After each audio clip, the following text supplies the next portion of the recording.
अच्छा सर, आजकल जो सोशल मीडिया ने यूट्यूब या न्यूज़ पोर्टल का बहुत ज़्यादा एक इनकलाब सा आया हुआ, लोग इस पे काम कर रहे हैं, तो क्या लगता है कि इस शब्द का यूं ही आप तफरी में इस्तेमाल ना करें कि सोशल मीडिया का कोई इनकलाब आया है।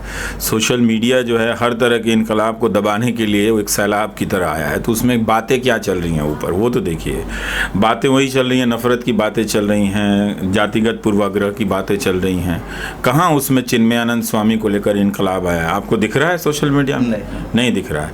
अगर वो चिन्मयानंद स्वामी की जगह कोई बलात्कारी ऐसा होता जो कथित रूप से मान लीजिए कि आजम खान होते, हाँ जी, तो आपको किस तरह का इनकलाब दिखता कि नहीं दिखता? दूसरा एक बेदारी दिखती, लोग उसके खिलाफ हैं। हाँ, लोग पूरा लगता कि इस वक्त भारत जो है वो सिर्फ यही सोच रहा है। लेकिन चिन्मयानंद स्वामी को आज के भारत पर कितना गर्व होता होगा। आप चिन्मयानंद स्वामी के पर्सपेक्टिव से सोचिए, वो कितना गर्व करते होंगे कि ये वो समाज है जो उनका इस हालत में भी साथ दे रहा है।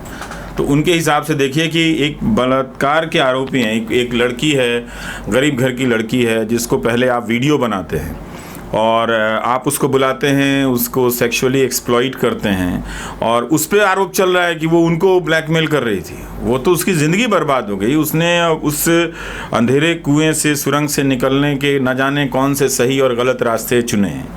कहाँ तो उसे सहानुभूति उससे मिलनी चाहिए थी, लेकिन उसे अपराधी बनाकर पेश किया जा रहा है। और चिन्मयानंद स्वामी हैं, कोई इनकलाब नहीं है चिन्मयानंद स्वामी को लेकर, कहीं कोई नाराज़गी नहीं है। तो ये समाज बदल गया है। तो समाज बदल गया है, जिस तरह से समाज ने एक अपने ऊपर कम्युनलिज्म की चादर ओढ़ रखी है कि हम कोई गलत होगा तो भी हम करेंगे।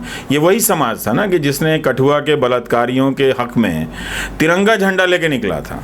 तो कहीं इनकलाब आ गया? कहीं इनकलाब नहीं आया। मिलत टाइम्स की वीडियोस देखने के लिए यहाँ क्लिक करके सब्सक्राइब करें और हाँ, बेल आइकन जरूर दबाएं। अगर फेसबुक पर देख रहे हैं तो पेज लाइक करें।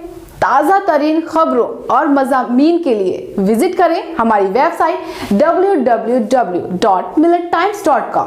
हमारी ये वेबसाइट उर्दू, हिंदी, इंग्लिश तीनों लैंग्वेज में मौजूद है।